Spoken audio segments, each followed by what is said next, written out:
Pretty damn incredible that so many people in this room are responsible for the solutions that are going to be shaping New Zealand for the next 5, 10, 15 years. So thank you all for coming tonight. I just want everyone to take a second and imagine a world where the biggest issues with AI is no longer, is Alexa listening to us? Skynet, privacy breaches. But instead, what do we do with all the benefits that come from solving these problems? Originally, I was only going to talk around what facial recognition attendance would look like in a school. But over the weekend, I decided to mix it up a little bit.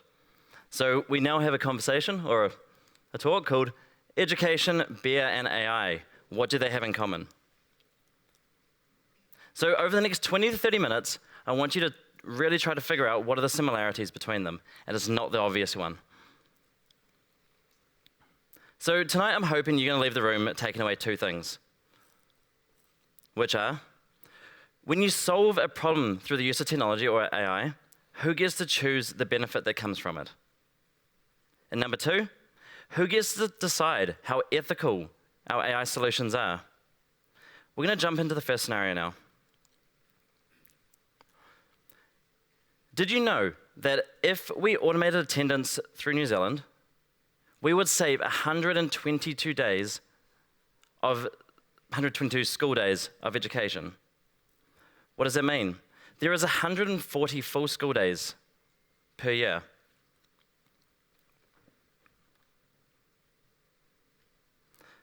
The way that you get to this number is that every class takes between 3 to 5 minutes to take attendance. Primary, you take attendance once, intermediate twice a day, high school, up to 5. And we haven't even started looking at tertiary yet. So what would you do with 122 days? What do you think is in the best interests of New Zealand? You guys will get to vote on this very, very soon. But before we vote, we're going to have a quick look into what a computer vision solution would look like.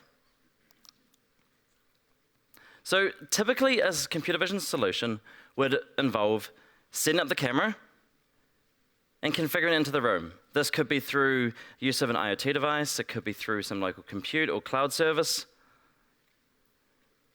There's a few things that aren't typically known around implementing computer vision solutions. We'll go into that in the next slide. But there is a varying degree of privacy that can be enabled to support different use cases. Of course, this can get more costly as we get more and more secure. In the situation of a school, you would essentially have a camera connected to an IoT device. The IoT device would have the models loaded onto them. The facial recognition would happen on the device. It would do a comparison to the student ID photo and the student inside the class. What it would transmit from the device would be 128 float, or a number that's equivalent to a barcode. The reason for this is that the solution can be engineered to be a lot more secure and not transmitting a video feed. What it's doing is it's essentially replicating somebody else in the room, or an eye. Most of us know that a camera is typically associated with some form of surveillance, some monitoring or spying, but mostly someone sitting behind a screen and actually watching you. In the case of computer vision, you should not be imagining that. You should be realizing that it's there to solve a problem. For the rest of the talk, I want you to associate a camera as somebody in the room, like a teacher would be. So what's next? You optimize. First, you configure, you train the model to support the room configuration. Every room has different setups of desks, chairs. They have different lighting situations. But what you don't always realize is that there are common issues that just aren't immediately recognized. Reflections. Do you double count someone? Every time there's a window, you've got different reflective surfaces. You've also got some desks which are very shiny as well. You've got the use of backpacks that look like torsos. And the weirdest one we've come across, kneecaps that look like faces. And yes, this took Kane a few weeks to fix that. It sounds pretty straightforward, right? We've ensured that privacy has been met, data is correct. This is the key part of the solution. We are essentially replacing a process that already exists. And the only thing that is different is attendance is now being taken through the use of computer vision rather than a person. But I want you guys to ask yourself the question, does replacing an existing process change the way that we consent to our information being used? The data has already been recorded. You're already getting your attendance taken by a teacher or an admin in the class. But the only difference is you've got a little camera in the room actually doing it for you. It's not being used in a malicious way.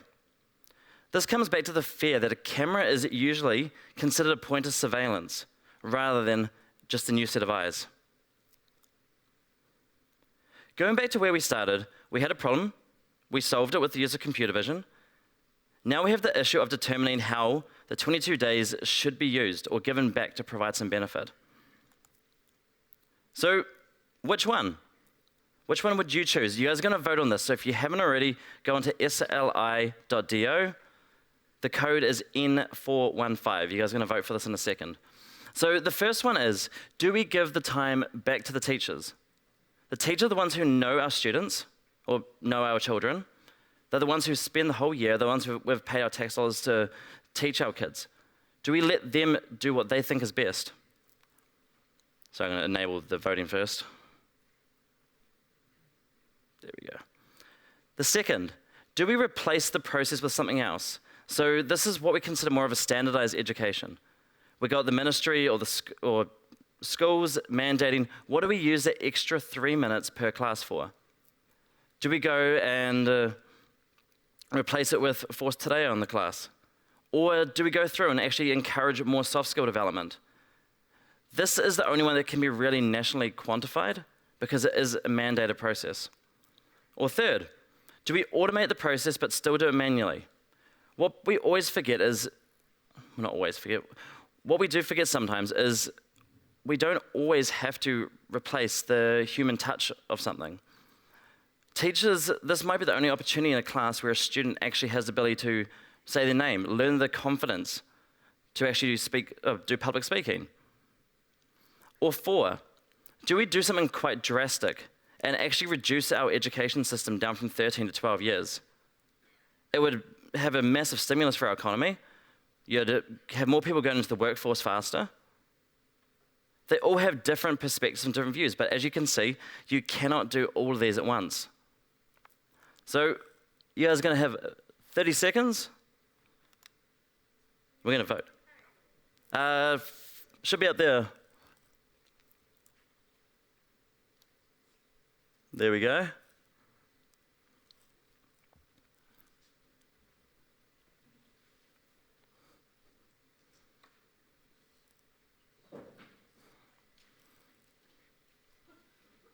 Someone's having a little bit of a battle, aren't they?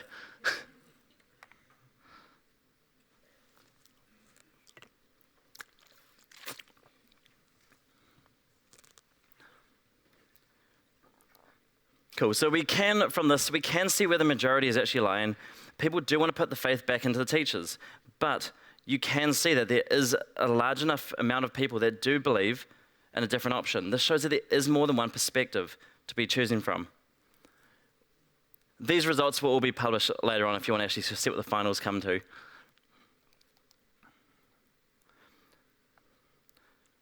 So implementing computer vision inside a classroom opens up a ton of other options that can also be done.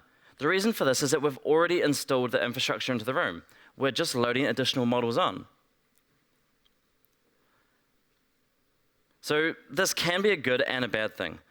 We have some pretty harmless options for the computer vision, or the use of the computer vision, such as, do we identify how many chairs are next to a table? Make sure the class is prepared for a student. That's pretty non-invasive. Or do we go down to the level that we're identifying, is little Jimmy coming in Thursday, Friday wearing a jersey? Every Thursday, Friday? Is there resulting domestic abuse happening? You've got a massive degree of different forms of invasiveness, but they also can provide a significant different degree of social benefit. So where do we draw the line? Recording attendance is simple. It's replacing an existing process. Ethically, I personally think it's okay, but my perspective is only one. As with everything humans do, we're going to continuously try to push the boundaries of what is acceptable. But the question is, who decides where we actually stop? In this next example, we're also going to explore other ways of pushing the limits, or maybe not pushing the limits. So, can you remember the last time that you had to wait inside a bar or a restaurant for another drink? How many times have you got excited for your 3-martini lunch, and by the time you got there, or by the time you got your drinks, lunch break had finished, you only got to 2?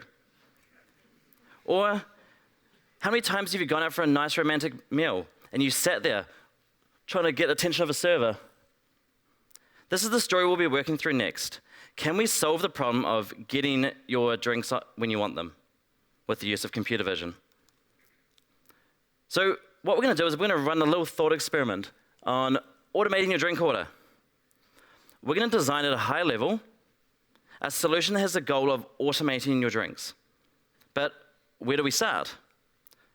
Through the use of computer vision, we can essentially capture anything that the human eye can see or more, but of course within reason. Things such as, do you have your usual order?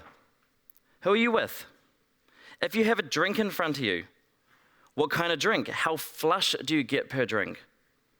Is little Jimmy influencing your drinking habits? How long have you been drinking for? Are you switching drinks? Are you eating? The potential is pretty much unlimited. What else is practically unlimited is the potential for abuse of this data.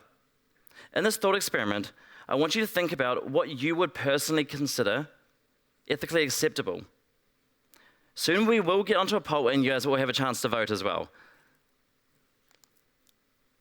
So in this example, we're going to jump back to my perceived invasiveness scale. When we go through and design a solution like this, we know the problem we're trying to solve. It's pretty straightforward. Implementing the technology part, we've got a camera, we're using computer vision, we're identifying, classifying the model, etc. But the biggest issue is how far do we actually go? And on what scale are we morally inclined to say no? Humans are always trying to push things just a little bit further. I keep saying this, but it's true. And as humans, we all have a different perception of what right and wrong is. Where's our gray scale, or our gray zone? And what do we consider that's morally acceptable? For example, in the case of designing a solution to automate drink orders, do we go as far as using computer vision to identify the behavior of an individual? How much are they drinking? How fast are they drinking? What type of drinks are they doing? Do we use this for marketing? Do we use this for additional sales? And so forth. And understanding all this behavior, do we then start providing them dating advice?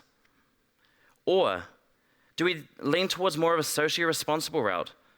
Do we use things like volumetric analysis and identify how big are you? How much water have you been consuming? How drunk are you? Should we cut you off? Should we not cut you off? Is this a human decision? Or is this a decision that a machine should be making? Or do we take more of a capitalist approach and continuously just keep ordering drinks until they pass out? This would be great for sales, and we are human. Or do we pull AI back just a little bit? And maybe, just maybe, we look at the camera, we gesture, one more. We're still adding the ability for human consent into the process while getting the area of automation. In my opinion, it goes back to the saying, just because you can doesn't mean you should. But again, I keep repeating this, what does my opinion matter? My opinion is only one perspective of many. The problem I see going forward with AI is that every time a solution is commissioned, there's usually only one view, one perception. It's usually the person that's paying for it. So I'm just going to activate the next poll.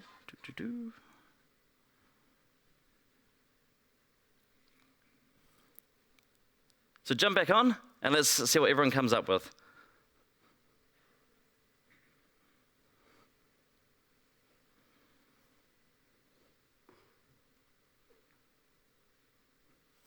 Yes, and I've probably got very poor grammar, so apologies for that.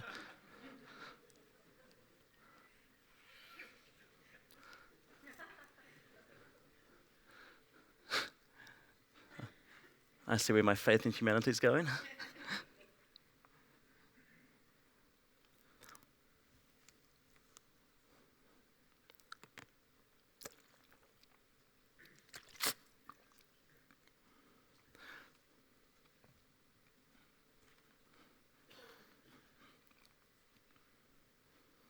Well, this is a bit of a mixed result, but the poll is there to pretty much prove to you that there is multiple views. There's usually only a single benefit that we can actually take out from a solution. We can't implement all of these. Maybe we can implement a couple of these, but not all of them at once. But who gets to choose?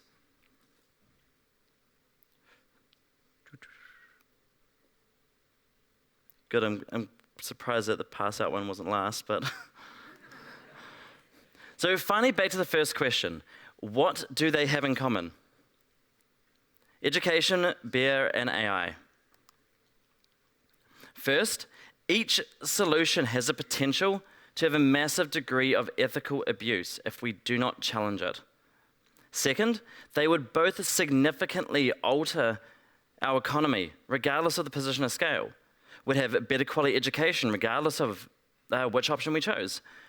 Would have better service, would have increased revenue, increased cost savings. Thirdly, they enable the human to perform rather than encourage them to lose or change their jobs.